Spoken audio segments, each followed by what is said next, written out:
Silo, sometimes when I try to express your message, I find that it's hard.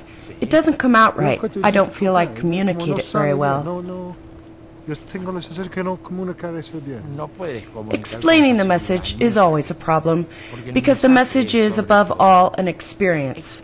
And how do you explain an experience? How do you explain to someone what something sweet tastes like? How do you explain what a color looks like to someone who's never seen colors? For example, what is the color red or the color blue for someone who's never seen them? But if someone has seen the color blue, then when you talk with them, they say, "Sure, I know what you're talking about," but how do you explain an experience the other person hasn't had?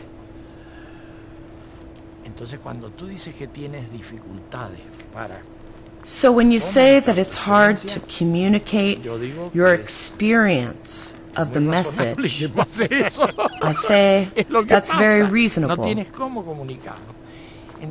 That's what happens. You don't have a way to communicate this. So when you want to communicate this experience, you need a situation where the other person can make an effort to have this experience, to feel it. Because if you just go on explaining things, this isn't going to touch the person. It's not going to reach them. And the experiences we transmit are experiences that have to do not with something every day, but rather something extraordinary that happens within oneself. These experiences, above all the experiences we're most interested in, are experiences of change. These experiences of change, which I've talked about before, are very different from everyday experiences. They're experiences that change people. When someone is in love for the first time, their cortex lights up. It's like they're walking on clouds. They're weak kneed. It's a different experience. They've had a different experience in space in which they live, a different experience of the relations between people. The experience of being loved is one of the great experiences, but how can you transmit this to someone who hasn't had this experience? The experiences we have in dreams are more common. You can dream extraordinary things, things you never see in everyday life. And sometimes when you wake up, a dream can keep on affecting you. That's what happened in your dreams. It can be very compelling. It can be very profound. But you understand that your dreams aren't like what happens in everyday life. They operate in a different mental space, in a different place in the mind. We said the same thing about love, that it works in another part of the mind, not the place in the mind where everyday representation operates. So, in each of us, there exists the capacity to locate ourselves in other places, to reach more profound places. Our experiences are transmitted in order to produce those changes in the depths of the human mind. That's where the message goes. That's where the message hits.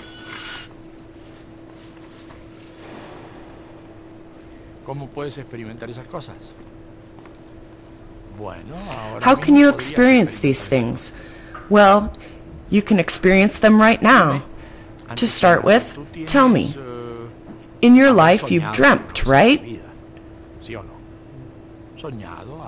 You must have had a dream sometime in your life. People are familiar with dreams, this state of consciousness different from the one we have in everyday life. Dreams have a great importance and can be very powerful. And sometimes they can change your life. Isn't that so? And at some point, you've been in love, even if only once. This is a type of experience that can change your life. These are experiences that occur in another space, in another level. The experience of love, for example. The experience of dreams. These are experiences that all of us have had, but which we don't usually take into account, which we usually forget. These experiences are very revealing. They are something we go into deeply. At times, when we access those experiences, we feel as though we're seeing the world for the first time. I've never seen the world in this way, but it only lasts a moment. It lasts a very short while, and later I can't get back to it. At times, in the countryside like here, I see a sunset. And in this sunset, I feel like I comprehend everything for just a moment. This brief moment of understanding everything linked to the sunset is for me an experience of change that could be very important, although normally I don't explore its consequences. Everyone has had experiences of this type, but very few people have gone into them deeply. And that's where we come in, with these experiences that happen in a different mental space, in a different mental situation, in another state of consciousness. These are the experiences we deal with. And there's a little book called The Inner Look that explains quite a bit about those experiences. That's the book we pass along to people. And we say, meditate on this little book. See if this little book resonates with you, with those important things in your life. Because pretty soon the subject will come up that we won't be here forever. You're going to go. We're all going to go. Life ends at some point. How will this movie continue? Are you gone forever? Or does something in you continue? You'd like to have some answers to this before leaving, because surely you will leave. But you'd like to have some answers about all of this. Well, this little book talks about those things. These experiences that happen in life, with the meaning of life, with what happens after life, what happens with death. All these things interest us, and they interest many other people too. That's why a lot of people listen to this message. But we don't talk a lot about theoretical message, a message of ideas, but rather about the affective, the emotional, and the experiential. This is what we work on with people who come to us. So people come and ask us questions, and we say, let's do an experience, and that's it.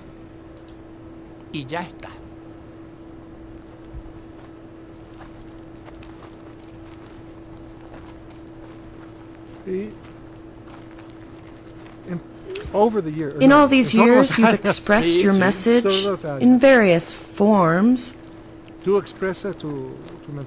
different things, sure. And there are people who say, you're always changing your mind about things. But we, or I, don't get that impression. How do you explain this? But do you have the sensation that it's always about the same thing? The same, yes, right from the beginning. It's as though we talked about relations of the same thing, different translations, different languages with the same meaning. These various expressions occur because people look at things from different angles, and they ask questions from different angles. And people ask from a certain angle and get an answer corresponding to that angle, different from someone else's. And this can lead to a lot of confusion, where some interpret things one way and others in a different way.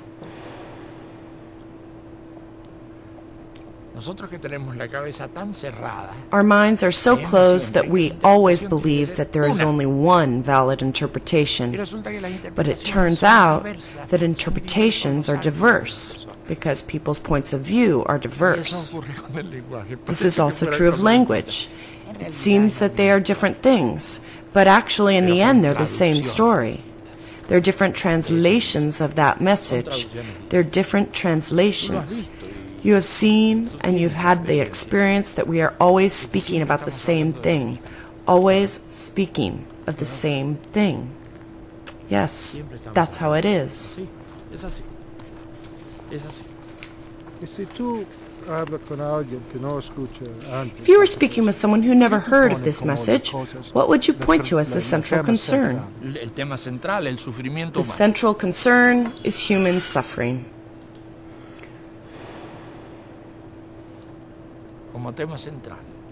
Our central concern, our theme, is suffering. How is it that suffering exists in the human being? How can we overcome suffering? What path leads to more suffering? How can we leave suffering behind and reach somewhere else? That is our theme. The theme of suffering. Suffering is not only pain, physical pain. We make a big distinction between pain and suffering.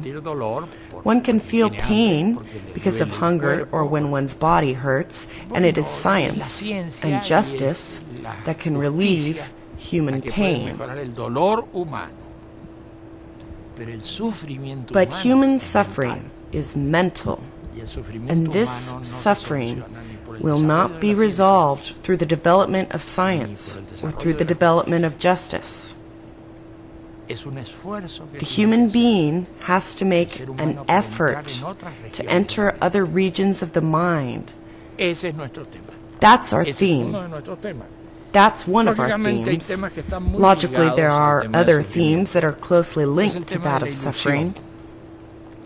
One is the theme of illusions, the world one imagines, the things one imagines about oneself, and the things one imagines about others. The theme of illusion is key for us, and it's closely linked to suffering. Depending on how one handles one's illusions, suffering will increase or it will decrease. And finally, there's the theme of beliefs, the thing of what one believes, the things that one believes. What we believe about ourselves, others, the world, about life, about life's duration. When one is in a normal state of doing things, it's always with the feeling and the belief that one is not going to die. Of course, if you say to someone, "Listen, are you going to die?" they're going to answer, "Of course." But at the bottom, they don't believe it. They say, "Yes, yes, of course, that's right. We're all going to die." But they don't believe it. If in that moment they really felt it, they'd fall down shaking.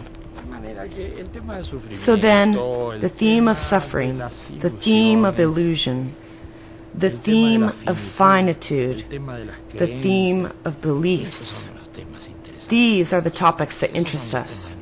These are the themes we're involved in. People always see these things in a religious framework, whether you believe in God or not. Of course, but it turns out that we can't include our themes within the realm of the religious.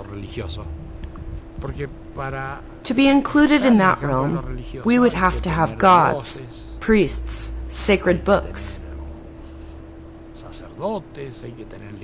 And for us, the gods or God, which would be the same thing, for us, that's something unconfirmed. And for us, it's simply something uncertain.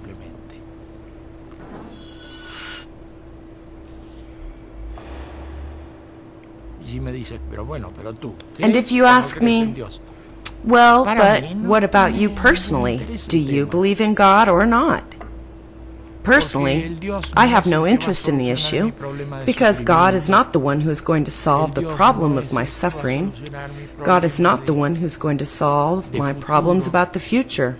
Not at all. And those who say they have God to solve those problems, those people suffer so much. They have so many problems related to the future, so much insecurity, so many things that you have to wonder if they themselves do believe in God. So let's put it more simply. Let's make it easier. God is something uncertain. And with that, from that starting point, you begin with yourself to do things and make changes. Many people are going to say, "Well, I believe in God." And others will say, "I don't believe in God." And we're going to say, God is something uncertain. What do you mean, something uncertain? Of course, obviously God is something uncertain. All I have to tell you is that God is uncertain. For God to be something uncertain, yes, but I believe, the other guy says. Sure, you believe. But I tell you it's not certain. Then the other realizes that this raises the issue of the gods being something uncertain. And if God is something uncertain, then there are problems all over the place. If God is something uncertain, then it's even less certain that anyone can use the gods to impose those things on others. That's much worse.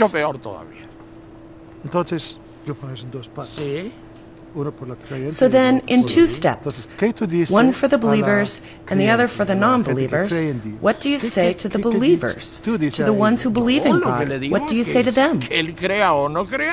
What I say is, fine, believe or don't believe. I think it's very good if you believe, very good if you don't believe.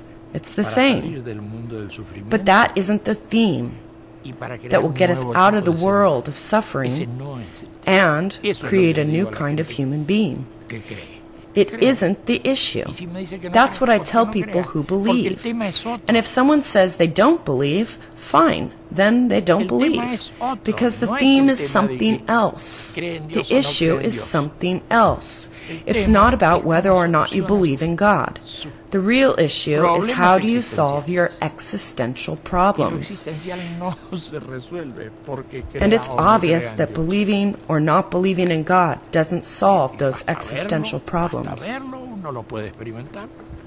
We can do an experiment. It's like a recipe. Take 3 spoonfuls of sugar. Take a person with a strong belief in God.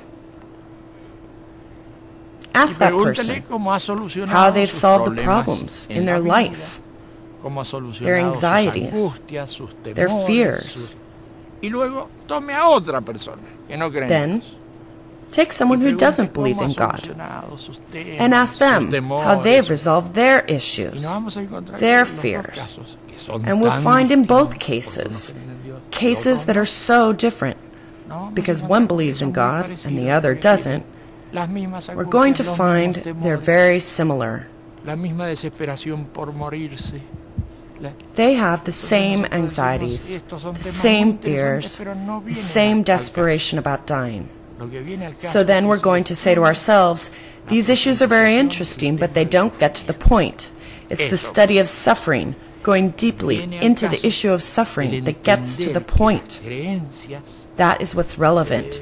The point is to understand that beliefs are not what are going to solve our problems. The point is to understand that we live afraid of things. We are full of fears, full of anguish. That's what seems important to us to emphasize. A esa persona que nunca escucha nada de eso. And what about someone who's never heard about this before? What do you say to that person? How can they begin? How can I begin to overcome my suffering? Where do I start? What's the first step? I don't tell them anything. They're the one who has to come and ask. That's also important. We don't even have any way to reach people. It's not as if we have mass media. We don't have anything to do with what they say about us in the news media. It's always distorted. So we don't reach people. We're a voice speaking in the wilderness. It's the people who come to us, the people who ask us, what is this you say about experience? What is this you say about suffering? It's the people who ask us, and then we answer, and then other people continue the response. So we don't try to proselytize, as that's normally understood. We explain our things because there are people who are interested in these things. Many people are interested in these things, and I think more and more people are interested all the time. Well, now it's a different form. We're in a different kind of society. We're in a postmodern society now, where the ideas of modernity no longer work. We're very far from the Renaissance and very far from the modern age. Things no longer move with doctrinary explanations, with explanations of efficiencies, as if those were great values. No, that no longer works. Now other things work. For now, it's a bit difficult, but soon people will understand that values have already changed. The world is different, and that crude ideological proselytizing no longer works. It's a problem for some people. Well, there will be a few more years of problems, but it's going to keep getting better. That's a very interesting point of view, not the usual thing. No, it's not very common. A little longer with these problems, these things, but what will happen with these ideologies is like what happens in daily life with certain illusions that one has, that one doesn't want to let go of. They don't want to give up these illusions because they believe that it's thanks to them they can live. But finally, those illusions fall. and you begin to feel more freedom than you would have imagined. So it is with the ideologies. Many people believe they have a need to have that ideology, because without it, well, what is there to live for? And it turns out that person has a big illusion, as big as a house. And this is a problem, because it distorts reality. So I'm saying the world is changing, and that soon people are going to start letting go of their ideologies without too much difficulty, like clothing they've outgrown. And that's not because the human being is falling or in decline. Quite the contrary. It's because the human being is growing, and these clothes are now too small. These ideologies no longer fit. People have outgrown these illusions. In this historical moment, it's the growth of the human being that produces the sensation of asphyxiation. But we're doing fine. Things are not so bad. But all of this will take a little more time.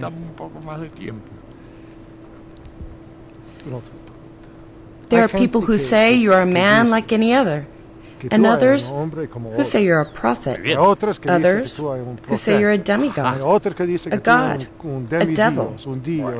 People say many things. I